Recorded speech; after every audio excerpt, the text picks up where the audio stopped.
Mesdames, Messieurs, bienvenue au Grand Journal sur For You Télévision. Sur For You Télévision, on parle ce soir de Mali, affaire des 49 soldats ivoiriens arrêtés. Le Conseil national de transition expulse le porte-parole de la MINUSMA.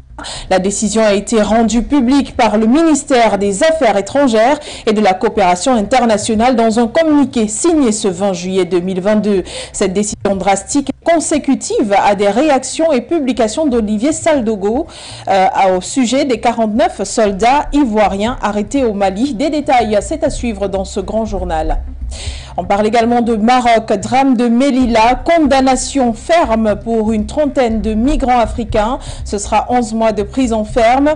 Telle est la sentence qui accable 33 migrants poursuivis pour entrée illégale en territoire marocain et violence contre agents de la force publique lors de l'escalade de juin où plusieurs personnes avaient perdu la vie. Retour sur cette affaire à suivre dans ce grand journal.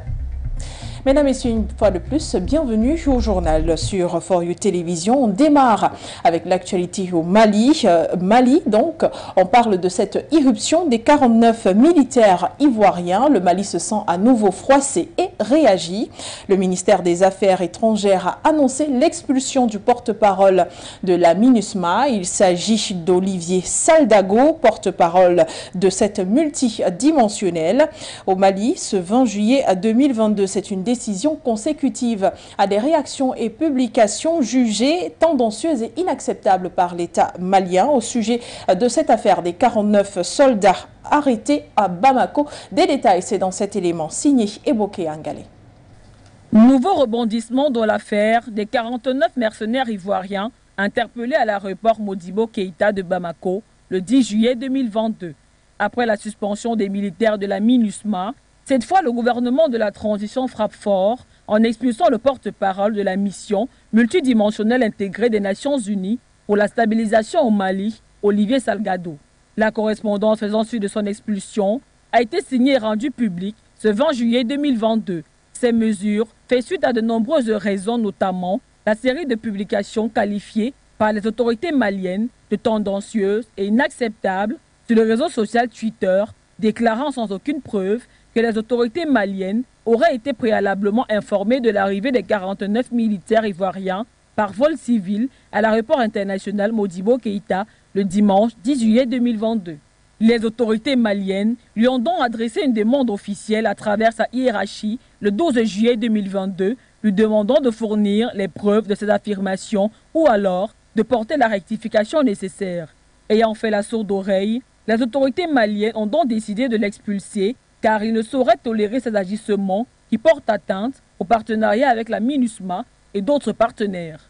Rappelons que cette décision intervient une semaine après la suspension provisoire des rotations militaires de la MINUSMA sur le territoire malien. Et toujours parlant de cette affaire des 49 soldats ivoiriens arrêtés en terre malienne le 10 juillet 2022, le président Faure Gnassingbé, le chef d'État togolais, a dépêché Robert Doucet, ministre togolais des Affaires étrangères en Côte d'Ivoire, où il a rencontré le président Alassane Ouattara le mardi 19 juillet 2022 et chaque partie s'est dit ouverte au dialogue. Bien avant, c'était le 18 juillet 2022 où Assimi Goïta également avait rappelé qu'il acquiesçait toute forme de voie diplomatique dans le strict respect de la souveraineté du territoire malien. Noira pour plus de détails. Le Togo, à travers son président Faure Gnassingbé, sera le médiateur dans la situation tumultueuse qui prévaut entre le Mali et la Côte d'Ivoire au sujet des 49 militaires ivoiriens qui avaient été arrêtés en terre malienne, précisément à l'aéroport Modibo Keïta, Sénou, le 10 juillet 2022.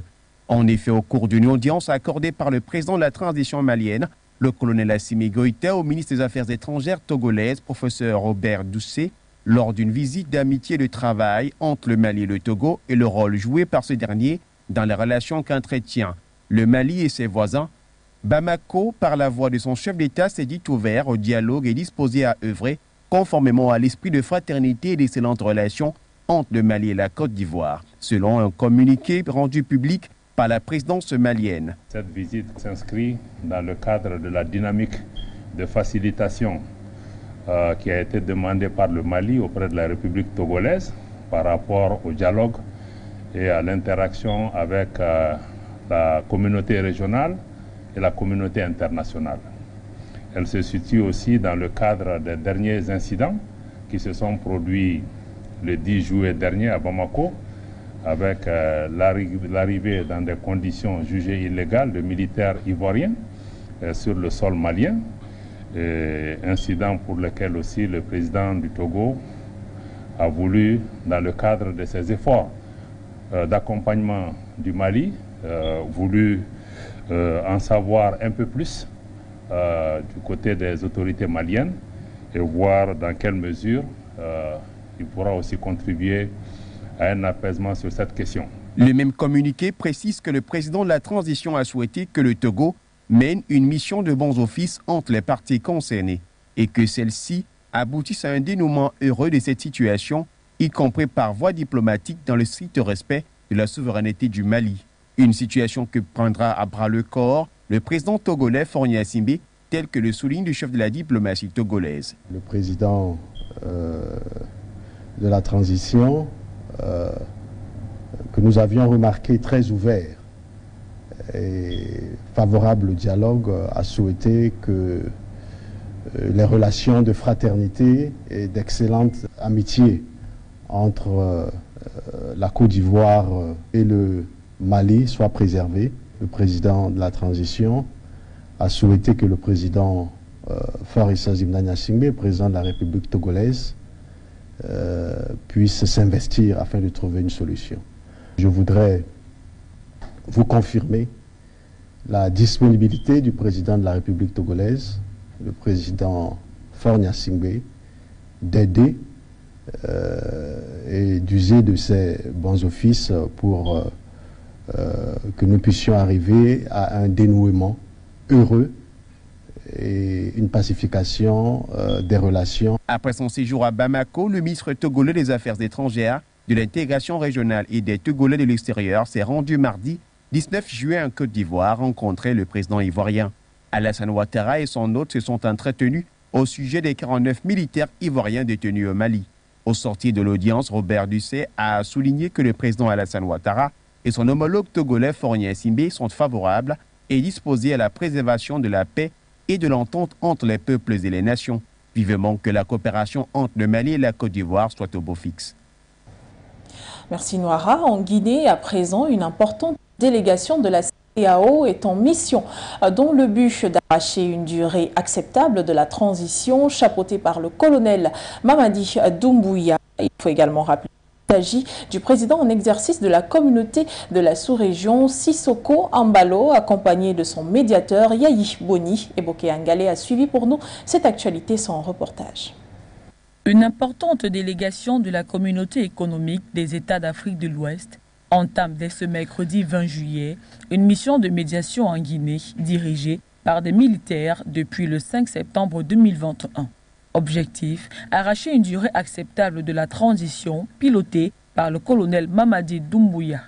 C'est dans ce cadre que l'ancien président béninois Thomas Yayi Boni, en sa qualité de médiateur dans la crise guinéenne, a foulé le sol guinéen le mardi 19 juillet 2022 à Conakry. Le président en exercice de la CEDEAO, Umaro Sissoko Embalo, et le président de la commission, Dr Alieu Touré, sont quant à eux arrivés ce mercredi 20 juillet dans la capitale guinéenne en fin de matinée. Cette importante délégation de la communauté économique des États d'Afrique de l'Ouest vient pour travailler avec les autorités guinéennes en vue d'obtenir un nouveau chronogramme acceptable de la transition, car celui fixé par les militaires au sommet de l'État est jugé inacceptable, donc rejeté en bloc par l'autorité sous-régionale. La Guinée a jusqu'au 1er août prochain, faute d'un calendrier acceptable, et sera visée par des sanctions économiques et financières. On parle à présent d'innovation électorale en République démocratique du Congo, où la Commission électorale nationale indépendante envisage le vote pour les membres de la diaspora. Il faut également rappeler que ceci est prévu pour les prochains scrutins et un vote comme celui-là était d'ailleurs envisagé par la loi depuis longtemps, mais freiné par des problèmes matériels. Pour matérialiser donc celui-ci au plus vite, un départ avec 5 pays pilotes a été envisagé. Les détails avec vous. Bonne nouvelle pour les Congolais de la diaspora. Ces derniers pourront aller aux urnes exercer leurs droits civils au même titre que leurs compatriotes restés en terre natale lors des prochaines élections. L'annonce a été faite le 19 juillet 2022 par le gouvernement congolais. En 2018, l'Assemblée nationale avait décidé que ce vote ne soit pas organisé sur demande du gouvernement, les autorités ayant estimé que le pays n'était pas assez préparé logistiquement pour tenter une telle expérience. De plus, l'organisation de l'enrôlement des Congolais de la diaspora a exposé le processus au glissement du calendrier électoral. Cette fois-ci, la Commission électorale nationale indépendante a opté pour l'organisation d'une phase pilote. Au final, 5 pays seront destinés pour cette première expérience, en Europe et en Amérique. Pour des raisons logistiques, l'Afrique du Sud a également été citée à ce niveau de la réflexion. L'opération exige notamment le déploiement du matériel d'enrôlement dans ces pays suffisamment à temps. Les leçons apprises permettront d'atteindre l'opération dans d'autres pays où la RDC a une représentation diplomatique pour les prochains cycles électoraux. Cependant, les pays limitrophes de la République démocratique du Congo seront exclus de ce test pour éviter, selon les sources de la Commission électorale indépendante, des tensions et des accusations de fraude compte tenu de la proximité. Les élections se dérouleront en décembre 2023.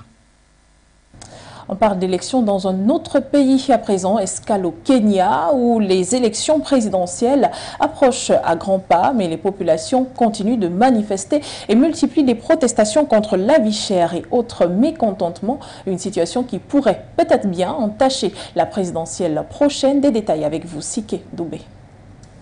Environ 22 millions de Kenyans sont attendus aux urnes le 9 août prochain pour élire leur futur président. Seulement, ce scrutin intervient au moment où le pays fait face à une importante inflation qui a atteint 7,9%. Une situation qui tend à reléguer la présidentielle au second plan. Les produits de base enregistrent les augmentations les plus fortes, affectant les ménages les plus vulnérables. En effet, outre les prix de l'essence et du gaz, ceux des matières premières comme le blé, le maïs et l'huile, dont l'Ukraine et la Russie sont de gros exportateurs, pourraient être concernés. En l'état, le prix de la farine de maïs est passé de 1,1 $ à 2 $, soit une augmentation de plus de 30%. Néanmoins, il y a encore quelques jours, le gouvernement kenyan a mis en place une nouvelle série de subventions afin d'éviter une hausse des prix à la pompe et maintenir les prix stables pendant environ un mois. Montant de cette aide financière, près de 141 millions de $. Dans la même lancée, le 1er mai dernier, le président Kenyatta prenait la décision d'augmenter les salaires des fonctionnaires, inchangés depuis 3 ans. Les travailleurs devront alors bénéficier d'une augmentation de 12% de leur salaire minimum afin de faire face à la cherté de la vie. Cependant, ces mesures ne semblent pas satisfaire la population qui continue de subir les méfaits de cette crise économique. Selon la commission électorale, les inscriptions des électeurs de moins de 35 ans, par exemple, sont en baisse. Conséquence, le taux de participation fait alors partie des préoccupations majeures du scrutin à venir. En attendant, les populations espèrent plus d'actions que de promesses de la part des autorités, un point qui pourrait être déterminant dans le choix des candidats. Au Cameroun, à présent, la situation sécuritaire dans l'extrême nord, la région de l'extrême nord exacerbée par la présence de Boko Haram, continue d'inquiéter les populations environ 8 ans après l'assaut des terroristes. Il faut également rappeler que 2 attaques ont été enregistrées ce début de mois de juillet, en l'espace de 10 jours, avec un bilan de 7 morts à Koza ainsi qu'à Makari. Et si la psychose s'enlise chez les populations, la riposte du gouvernement face au terrorisme dans la zone est à saluer. C'est en tout cas ce que relève le colonel Abdidier Badiek, ancien chef de la division de communication au ministère de la Défense du Cameroun. Il s'exprime dans ce reportage. Regardez. Plus de 3000 personnes, civils et militaires confondus, ont perdu la vie depuis 2014 dans l'extrême nord du Cameroun, qui marque le début de l'envahissement et les exactions de Boko Haram dans la région, alors que l'armée camerounaise ne ménage aucun effort pour lutter contre cette hydre terroriste. Les attaques deviennent à nouveau récurrentes. Ce début du mois de juillet seulement, les djihadistes ont ciblé un hôpital dans l'arrondissement de Makari. Bilan: 2 morts, 2 véhicules flambés, des ressources médicamenteuses emportées en date du 2 juillet. Une dizaine de jours seulement plus tard, une autre attaque avec un bilan de 5 personnes tuées à Koza. Après 8 ans, La question de savoir si la politique de riposte mise sur pied par le Cameroun pour vaincre la menace terroriste est la bonne s'impose.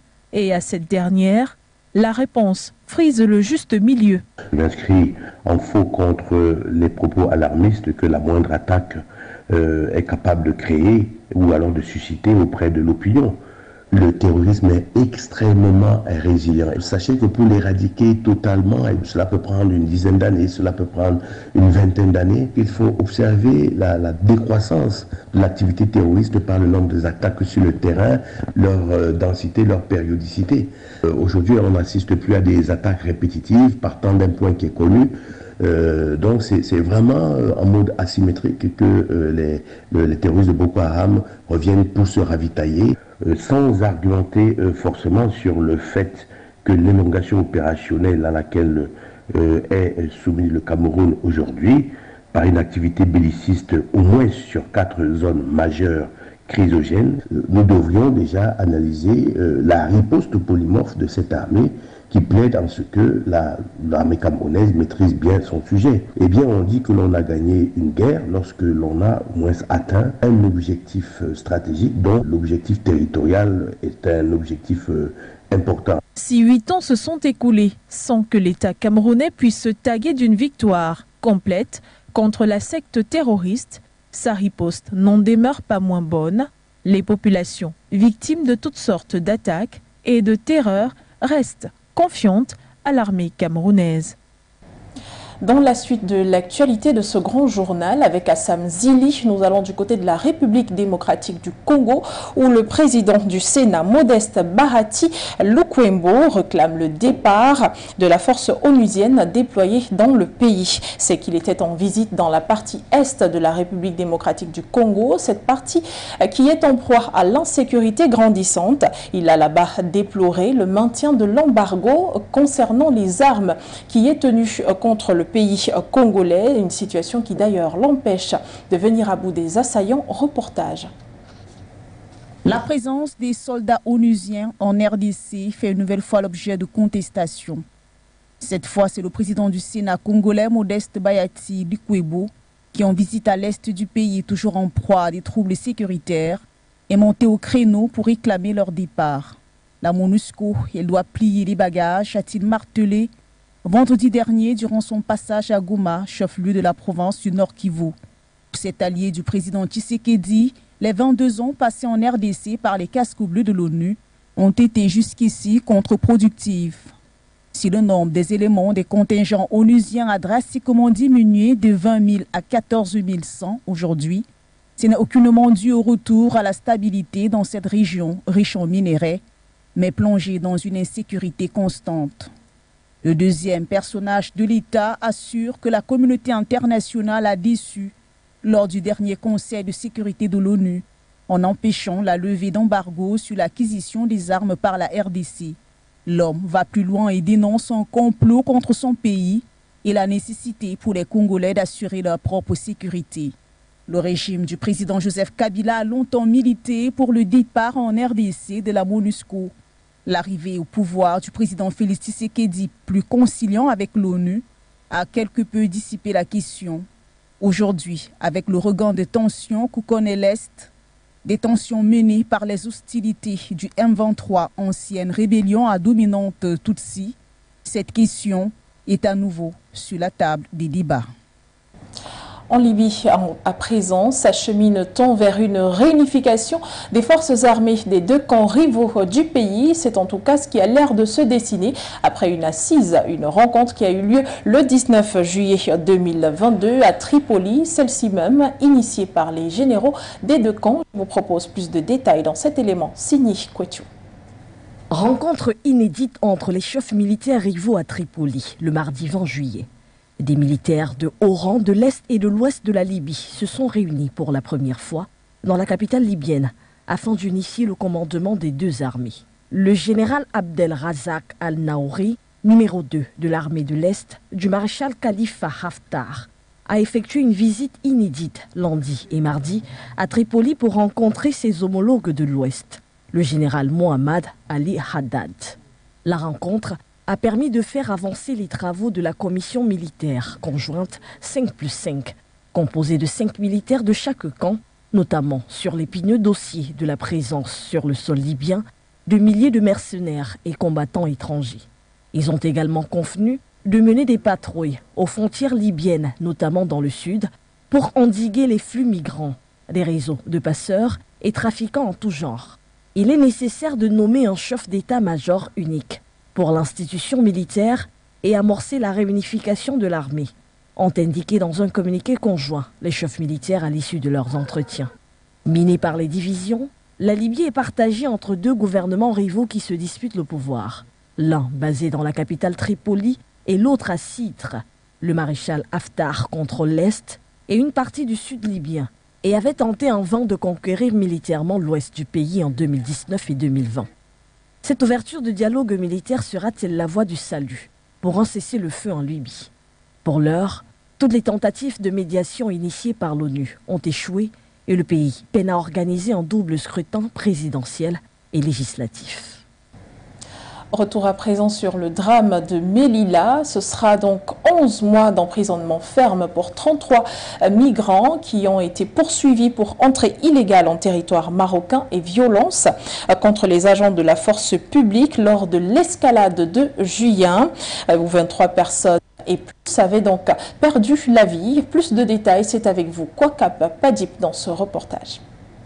Alors que l'opinion internationale avait majoritairement condamné l'usage excessif de la violence par les forces de l'ordre marocaines et réclamé que des sanctions soient infligées aux policiers auteurs d'abus ayant conduit à la mort de 23 migrants le 24 juin dernier, la justice marocaine vient de condamner 33 migrants africains à 11 mois de prison ferme chacun. Il est reproché à ces derniers d'être entrés de façon illégale sur le sol marocain, des violences contre agents de force publique, attroupements armés et refus d'obtempérer, selon leur avocat, Maître Khalid Hameza, qui s'insurge contre la sentence prononcée ce mardi par le tribunal de première instance de Nador.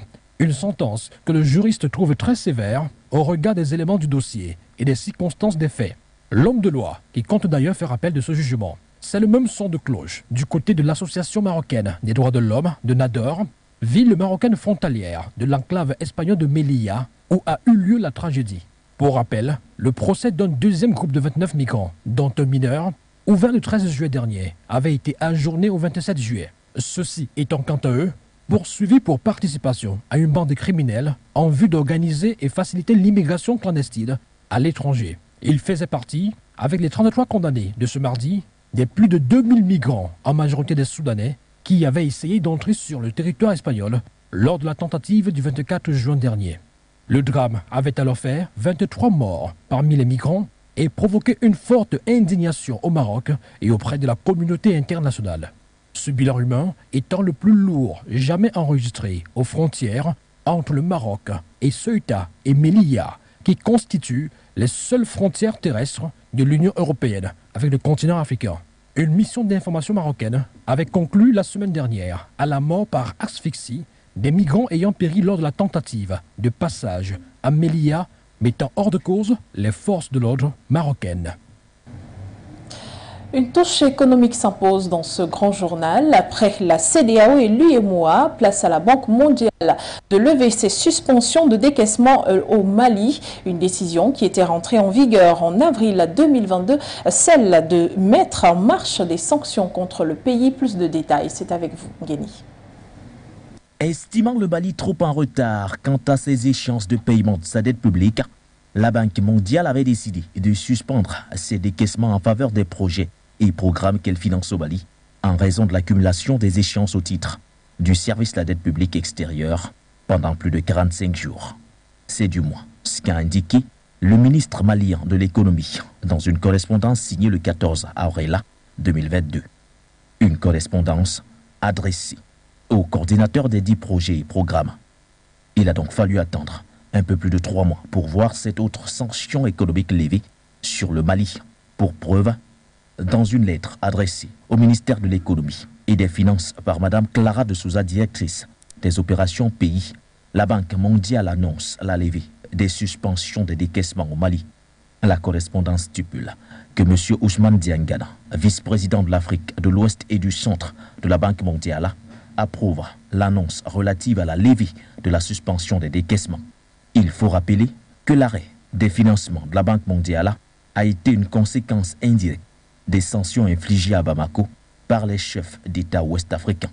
Le pays n'avait du reste toujours pas accès à ses avoirs financiers gelés, bien qu'une décision de la Cour de justice de l'UEMOA ait été rendue en faveur d'une levée de cette sanction. Fort heureusement, le 3 juillet 2022, la CEDEAO a décidé de lever ses sanctions économiques et financières, même si les sanctions individuelles contre les dirigeants et les sanctions du Mali des organes de la CEDEAO sont toutefois maintenues.